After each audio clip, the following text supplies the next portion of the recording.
Welcome to The Annotator, where composers share their thoughts and stories about their original scores. This is episode 68, where composer Frederik Wiedmann talks about his original score for season 2 of the Netflix original animated series, The Dragon Prince.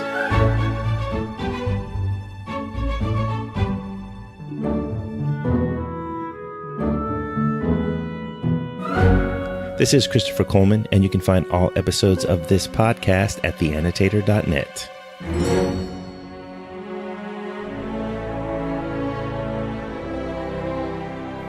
Composer Frederik Wiedmann has composed original scores for over 40 projects, including animated films and TV shows such as Son of Batman, Justice League Flashpoint, and the Green Lantern animated series, returns to continue his musical story behind The Dragon Prince. In our last episode, Wiedmann shares about how he originally came onto the Netflix project, his unique musical approach, making eclectic instrument choices from around the world, and the fan reaction to his season 1 score. Now in this episode, Frederik Wiedmann shares how he decided to build on the musical foundation that he laid in season 1.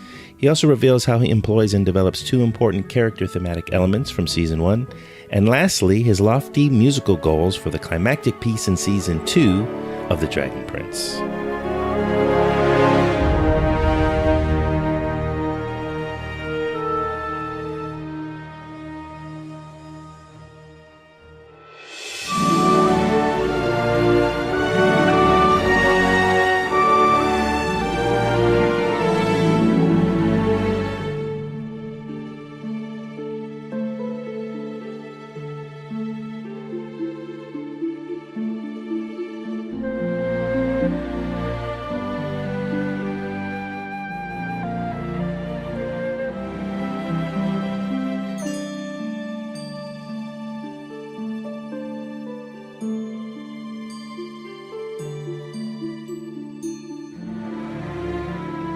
It was clear that season 1 was working. We all liked where the music was heading, and there wasn't really a big change we had to do. I mean, the characters are the same. Yes, there's new ones that are being introduced, and certain people turn darker. And besides just following all these natural courses of the story with what we have been doing, it was really just kind of continue with what we have, expand on it, and build on it. There was not a big conceptual change in what we needed to do. So it really just it needs to feel like a continuation of this epic saga, maybe 1 or 2 notches up from before. And I think you can hear that in the music. It gets a little bigger when it gets bigger. It gets more intense. I feel like we sometimes have even more music in an episode than we used to in season 1. It was in terms of spotting. There's more. You also earned. From season 1, I earned myself to do certain things that I wasn't able to do in season 1 in terms of scale, size. It's funny, like you have to warrant certain musical treatments. Sometimes you have to establish something way before to even be allowed to do that, so it dramatically makes sense. You kind of prep yourself for that when you work on season 1. And I was, I'm in the loop on what season 2 might have looked like back then when it was still up in the air. And yeah, I kind of, with that in my back mind, I sort of worked towards that, and I knew certain characters would become more important. I knew they would need a theme, even though we just see them briefly in the first season, and then you can, I think, a great example is Avaros, the new character in the mirror. The mirror is introduced in season 1, but he is not. But I knew that he was going to be very important to the story, so I had to start the Avaros theme way before we even meet him, with just it being the mirror theme in the beginning. So all those things, like, you kind of anticipate and work towards, and then you get to create the payoff when you have prepped it well. And that was kind of one of the big things I always had in the back of my mind while scoring season 1, then going into season 2.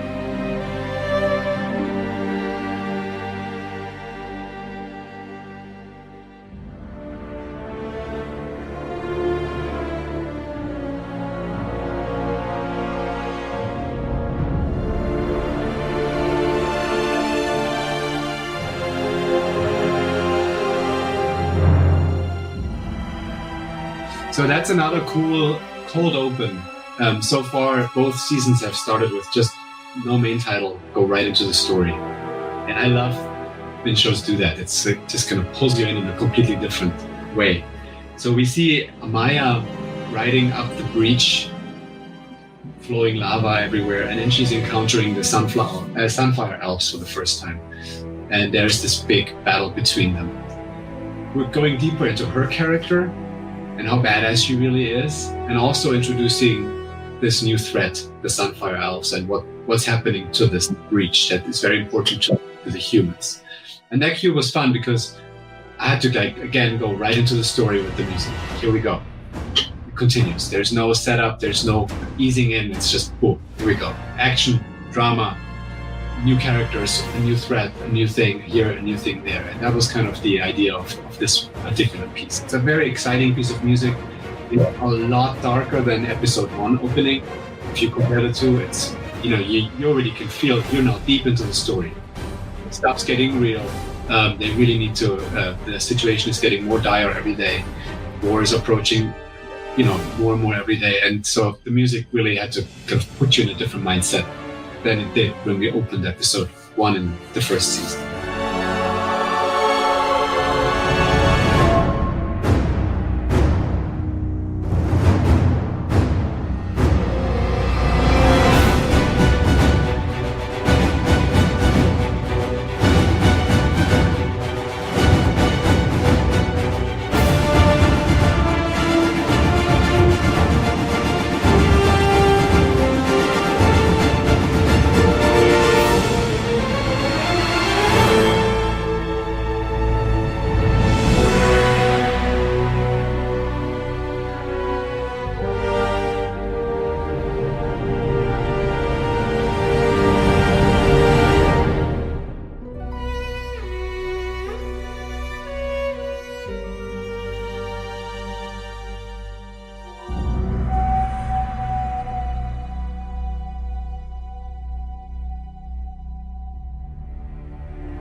The Ladder, yes. So that's another one where I pointed out this track because if you listen to It's Not That Simple from season 1, this piece is basically that same theme, but in a very different way. Because now Callum is reading the letter that his dad gave him, his stepdad gave him, and he's reminiscing over his past and also finally learning the truth about what his father wrote in this mysterious role that he's been carrying around this whole time. So the variation here is a lot more intimate and personal of this particular theme. In Not That Simple, the music is very large and grand and heartwarming, and here it is very internalized, and I think that was an interesting way to treat this particular moment in season 2. And that's why I thought it was an interesting one to compare it to, because it's the same theme but treated in a very different way, but still evoking similar things. From a composer's perspective, that's always the fun part, when you go, okay, I can use this theme here, but how am I going to do it? Is it going to be big, small? Am I changing the key from major to minor key? All these things these tools we use to modify thematic material really came into play here in trying to make a variation that will suit this particular scene, but still tie in the thematic melodies with this specific character.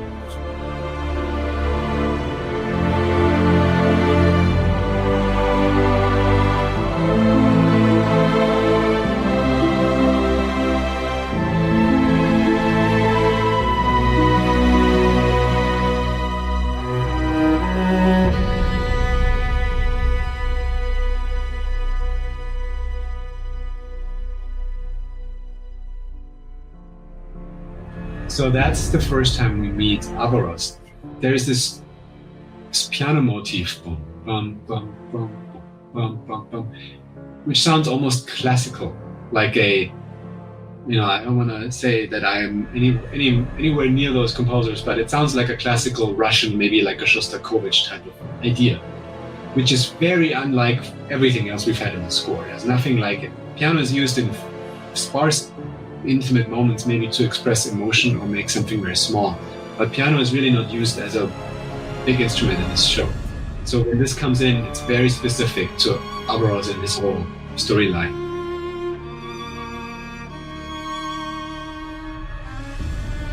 he's the character that emerges from the mirror that Viren is trying to get access to for this whole time, and finally he's able to. He's a very mysterious character. We don't know much about him yet. We're still learning, and there's a sophisticated sense about him that the music really had to convey. And again, like I mentioned earlier, his thematic material is indicated in season 1 in all the mirror sequences multiple times. But when he finally comes out for the first time is when we really hear the music more clearly, and the theme is more flushed out. There's also a whole bunch of solo strings that go along with it that are more on the dissonant side, to sort of show that, you know, this is a little bit of an off-key character, and he's obviously siding with Viren, who we already know doesn't have the best intentions. There has to be some level of darkness about him as well, and that's what these distorted, dissonant solo strings are doing on top of that theme.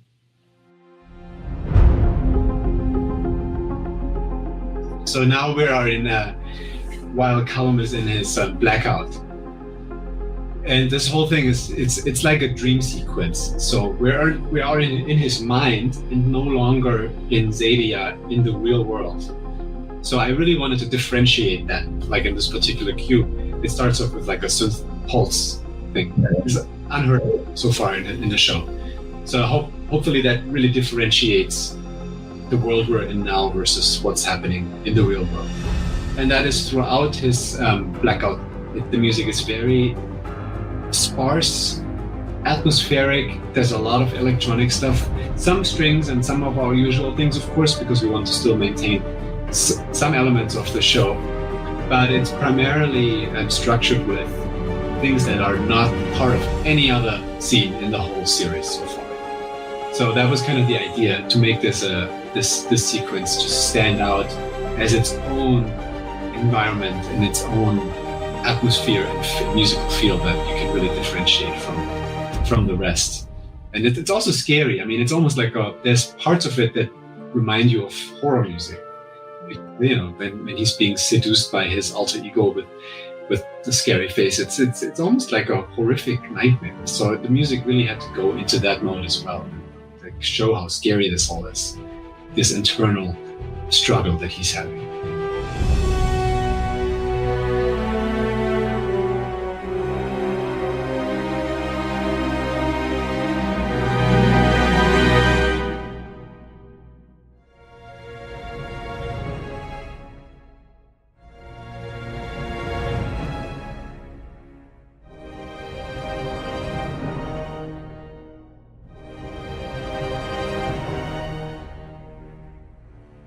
So yeah, this is again my season finale cue, which is always my favorite, like I said. So here, our baby dragon, the Dragon Prince, for the first time is able to fly, which has been a struggle all this season. You know, Ezrin has been trying to teach him, but he just never quite got there. So since the baby dragon doesn't have his mommy, he's relying on our 3 heroes to basically get him up to speed with what a baby dragon needs to do. And after many, many failed attempts, our main characters get to this point in the show where they have to cross this massive lava lake on slightly moving, floating rocks. And some of them are illuminated by the moon that show them the path to how to cross this without dying. And suddenly the sun comes up, and they're halfway there and haven't quite made it yet. And the sun comes up and these rocks start to lose their color. So now they don't know which ones they're allowed to step on without falling to certain death. And so they're basically stuck in the middle of this lava lake, so close to where they had to go for their final destination. And the only person that can then save them is our baby dragon. But he needs to fly in order to do that. So there's this big, intense moment of what are they going to do? We all know the limitations of this little baby dragon, and we don't really believe that there's anything he can do at this point to save them. But then he does rise to the occasion, and it's this first moment of him basically doing his first heroic act. And he spreads his wings and starts to fly and ends up saving our heroes from dying in this lava lake. And yeah, that's why I called it wings, because the wings is essentially what he uses to block out the sun so that become illuminated again by the moon, so that they can cross safely. And it's a big piece again. It's exciting, it's fast, it's intense. There's this big moment of when he manages to be up in the air, where the whole big theme comes in a grand way. And then it becomes even bigger when he's up on the rocks doing his heroic act. That's where I'm playing what I call the Dragon Prince theme, which is the one that opens the show and comes, throughout the series in key moments. The story is so great that it's less figuring out what to do than more figuring out how can I do this more interesting than I would normally do. The show kind of knows what it needs, because the story is perfect. I think the characters are amazing and how they develop. And so it's always kind of obvious as to what needs to be done musically. But the big challenge for me is always how can I twist it a little bit, or make it a little different, or do something more unexpected, like during the Avaros theme or the mind sequence, like just how to sort of step out of my comfort zone and do something a little different. That's always my own personal challenge. Nobody tells me to do that. I'm in my studio thinking, should I use this instrument, or should I use it at the Duke and pitch it up an octave, or there's things like that I challenge myself with.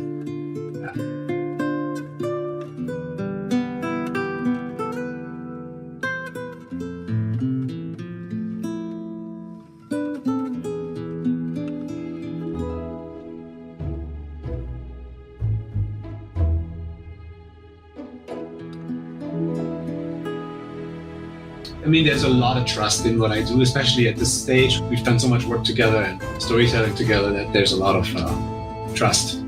They kind of let me do my thing, and I also have that feeling while I'm working, is that I am able to try different things and step out of my comfort zone, with them appreciating it as opposed to shutting me down. And that's a really wonderful place to be as an artist.